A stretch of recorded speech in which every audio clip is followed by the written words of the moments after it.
Hello, welcome back to my channel. It's freezing here, so I plan to make spicy grated mango pickle. So here's the recipe.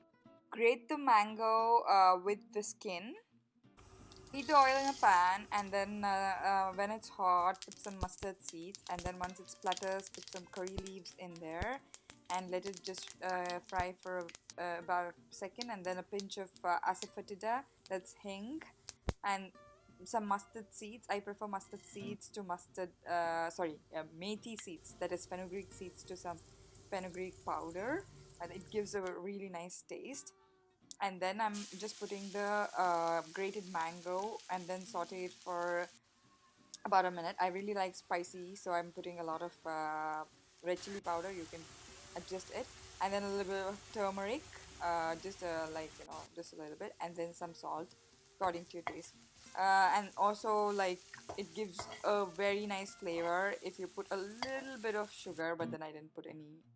So that's it. It's done. Enjoy.